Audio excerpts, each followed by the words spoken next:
Раз у 2 гады на міжнародны пленэр, што ладзіцца на Століншчыне, збіраюцца сусветна вядомыя ганчары, якія працуюць у традыцыйных тэхніках, і керамісты-наватары. Усе яны валодаюць адмысловым талентам, ператвараюць звычайны кавалак гліны ў прадметы уталітарна-мастацкага характару. Чым здзіўлялі ганчары сёлета, даведаемся ў праграме «Берасцейская скарбніца».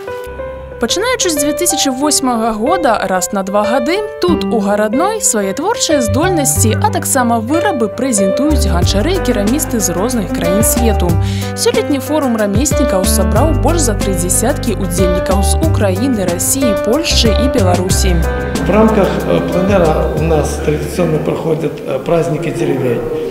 И в рамках праздников и это чествие и лучших людей и так далее. Мы, конечно, в первую очередь, выставки, презентации наших гончаров, наших гостей. И эти мероприятия полюбились людям. Они, в первую очередь, дадут возможность нашим детям приобщиться к традиционной культуре.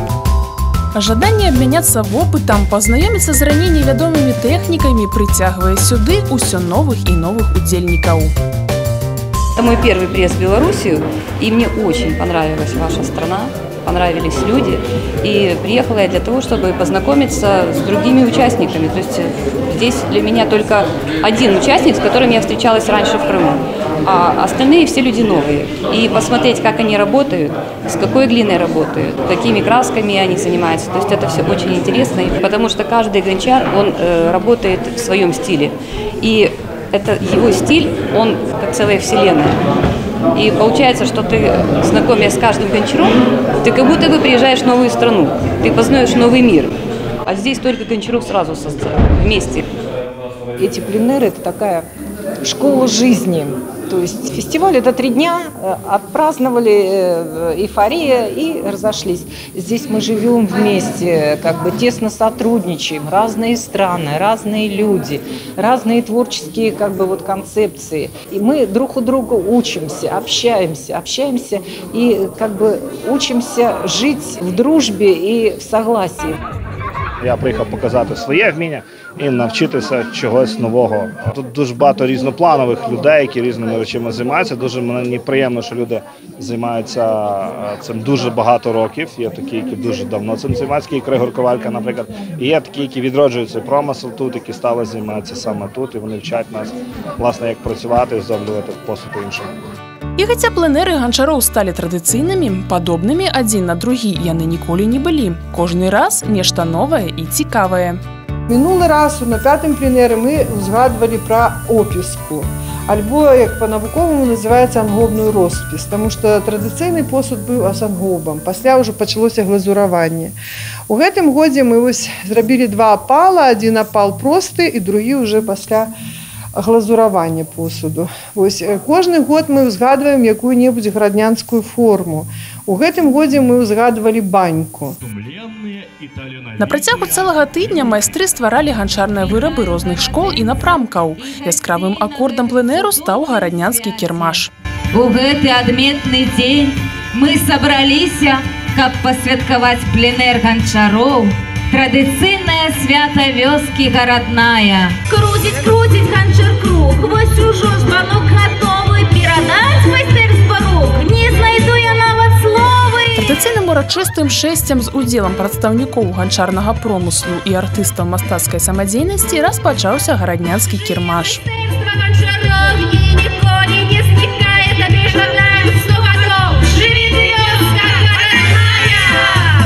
На працягу 5 стагоддзяў днём і ноччу круцяцца ганчарныя колы майстроў-умельцаў з гарадной.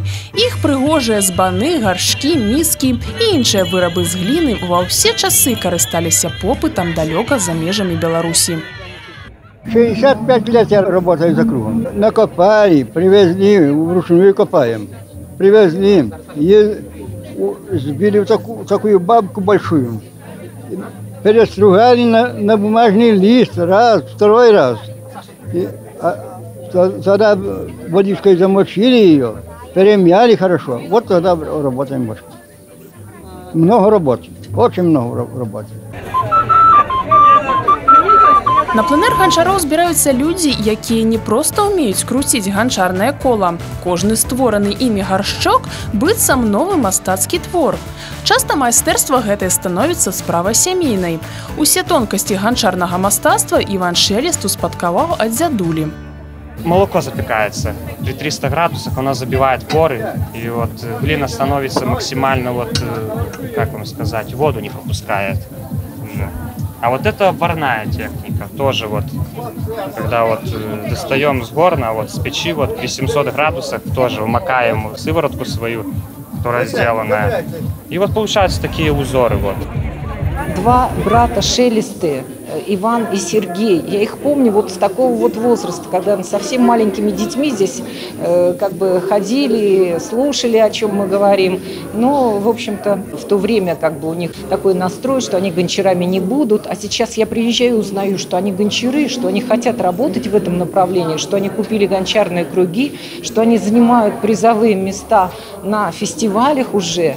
В общем, вот это очень радует. Александр Аўчыннікаў разам з жонкай і сябрам хоць і не карэнныя жыхары гарадной, але вось уже некалькі гадоў жывуць тут, натхняюцца вёскай, ды не даюць кануць у вечнасць народным традыцыям.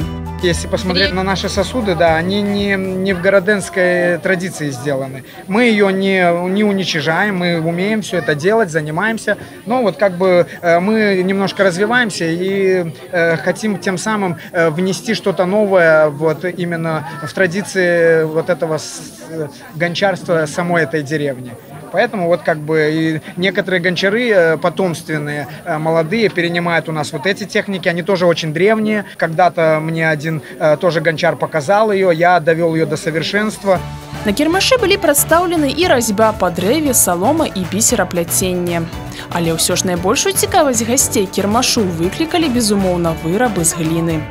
Я сама приехала из Столбцов, мы родились здесь. Мы когда-то в детстве ели с такой посуды. И вот хотим себе приобрести домой как память о родине. Память, как мы когда-то делали. Мой дед когда-то делал, мой дядька когда-то делал горшки. З імклівым развіццём сучасных тэхналогій запатрабаванасць вырабаў з гліны змяншаецца, але не змяншаецца цікавасць да ганчарнага промыслу. І міжнародны пленэр ганчароў, стаўшы ўжо традыцыйным, таму пацверджанне.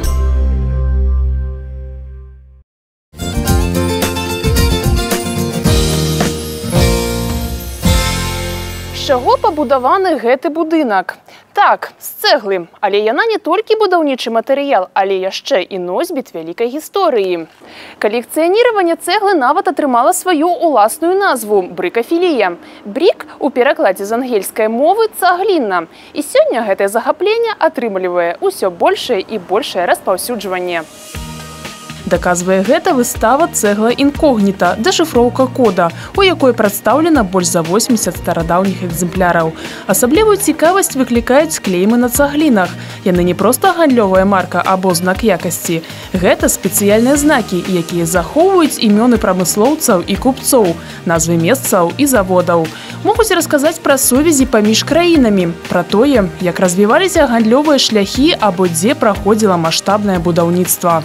Клейма могут быть выпуклыми или вогнутыми, буквенные, цифровые, анималистичные и так далее. Какая информация в них зашифровывалась, да? Как раз над этим бьются разные увлеченные исследователи, которые собирают этот старый кирпич и изучают клейма. И стараются найти ту информацию, которая зашифрована в этом клейме. Так вот, история клейма – это, собственно говоря, история развития товарных знаков. Потому что многие производители кирпича начинали, допустим, в XVIII веке завод, а потом это дело продолжали наследники. И они вносили свои дополнения, например, в клеймо, которое было поставлено на кирпиче прадедом. Там было 2 буквы, появились наследники, они добавляют еще какие-то дальше знаки. Палова з выставачных экземпляраў цэгла з былых брэсцкіх будынкаў. Дырэктар музея Брэст тэатральны Ганна Кавалёва падчас зносу аднаго дома падабрала ўзоры з клеймамі БЛК і БКЛ. Гэта значыць, што дом быў пабудаваны з цэглы Брэст-літоўскай крэпасці.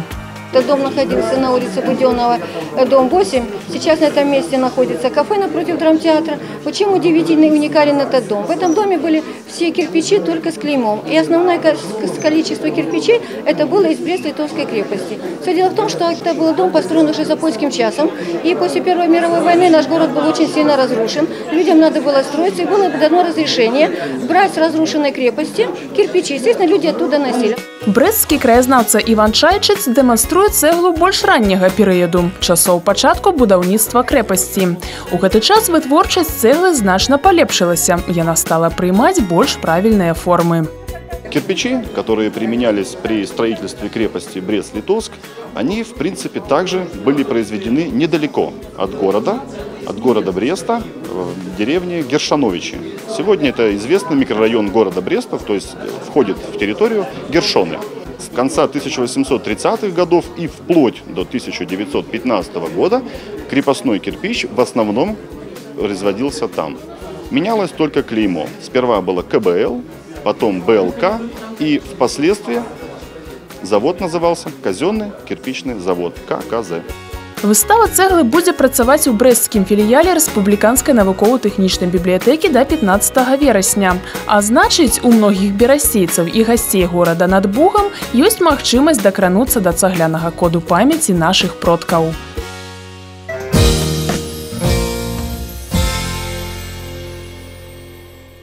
Ва ўсе часы хлеб высока шанаваўся беларусамі, быў сімвалам дабрабыту і дастатку. Любая іншая ежа без хлеба не лічылася паўнавартаснай, а адсутнасць яго на стале было прыкметай крайняй бядноты. Жыццё селяніна заўсёды залежала ад ураджаю. Нездарма ж казалі «хлеб усяму галава». Менавіта таму да жніўных абрадаў ставіліся сур'ёзна і адказна. Старанна выконвалі рытуальна-магічныя дзеянні, бо верылі, яны дапамогуць зберагчы сям'ю ад голаду. Зайдут в поле родители, сразу берут серп в руку и перехрестились, Бога помолились, и первую жменьку нажали, и крестом сразу ложат крест на крест. Жменьку так крест, і починають жати. Урачыста, з прыгожымі меладычнымі песнямі дажыначная талака павольна рухалася па вёсцы.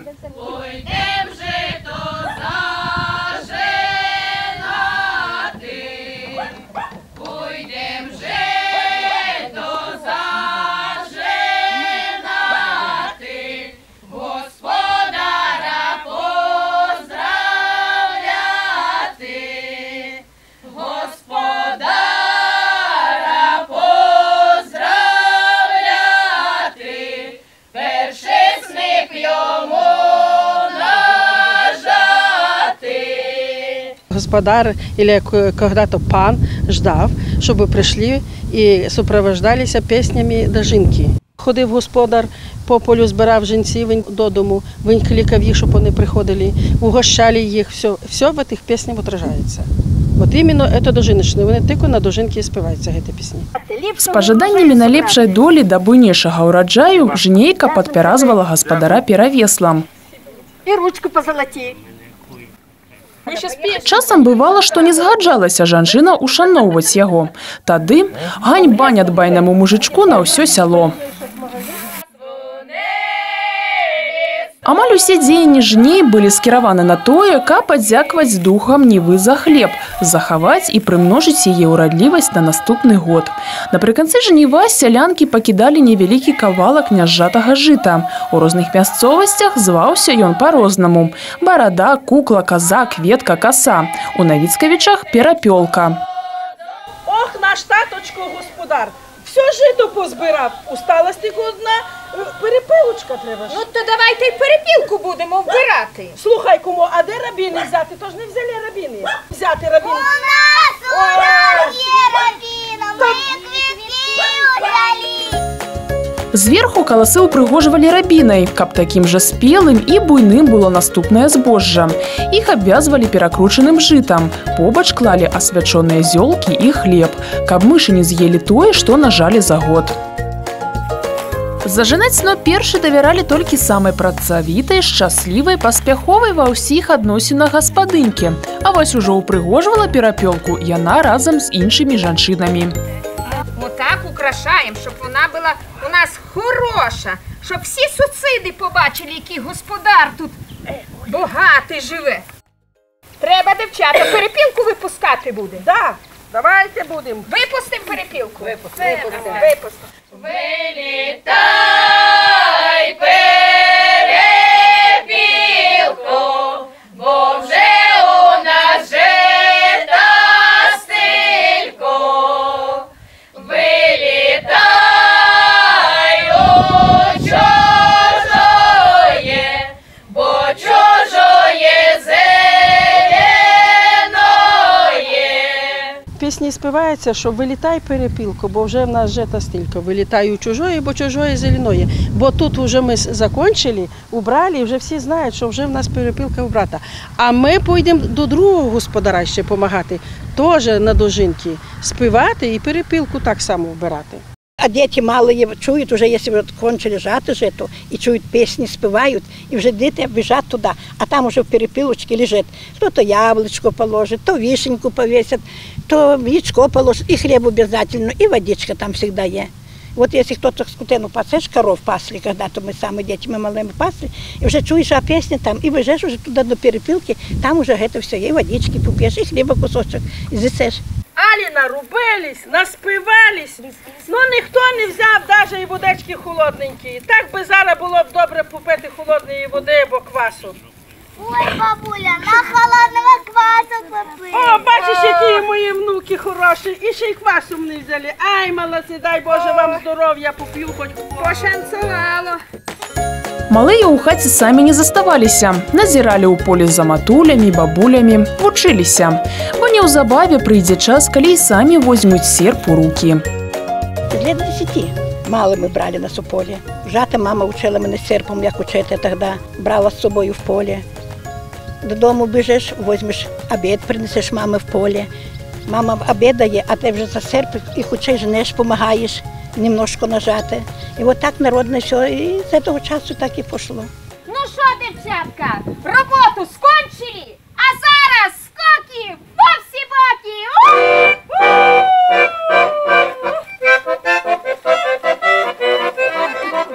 Заўзятыя гукі гармоніка разнесліся па ўсёй ваколіцы. Жанчыны пусціліся ў скокі, а я ў шпацыр па вёсцы. У сярэдзіне 19 стагоддзя Навіцкавічы адносіліся да маёнта Клюкавічы і былі ўласнасцю памешчыка Восіпа Ягалкоўскага. На ўскрайку вёскі Навіцкавічы знаходзіцца вось гэта мураваная двухпавярховая будова. І калі б не шыльда на ёй, я б і не здагадалася ніколі, што гэта будынак былога паравога млына. Відавочна, што Ягалкоўскі і пабудаваў млын. Апаленую гліняную жоўтую і светла-чырвоную цэглу везлі з чаромхі да Жабінкі па чыгунцы, а адтуль сяляне валамі і канямі дастаўлялі яго ў маёнтак Ягалкоўскага. Спачатку млын працаваў на пару, тапілі кацёл дровамі з пушчы. Потым паставілі электрычны рухавік. Апошні млынар Пётр Ліповік расказваў, што некалі на ўсю аколіцу было 4 млына. Адзін панскі тут, у Навіцкавічах, яшчэ 3 яўрэйскіх у суседняй вёсцы. Не слабая канкурэнцыя. Договорилися з служанкою. Служанці, що то це? Вона в чай вкинула утром, а к вечору пан готов. Ну і не знаю, скільки там ще пані помолола. І опять жидова приїхали, забрали, везли куди-то. Пабудаваны ў стылі прамысловай готыкі млын прыклад выдатнага вырашэння гаспадарчых пытанняў у спалучэнні з творчымі знаходкамі. Цагляны мур чаргуецца з каменнымі дэкаратыўнымі элементамі. Цагляна-каменная сцяна заўсёды застаецца сухой, бо камень, у адрозненне ад цэглы, не ўбірае вільгаць. На тэрыторыі Камянецкага раёна такіх млыноў больш не сустрэнеш. Помнікі даўніны трэба беражліва захоўваць. І неважна, матэрыяльная каштоўнасць або не, млын ці абрадава-песенная спадчына. Гэта ж усё наша, роднае, беларускае. А значыць, загубіць, забыць не маем права.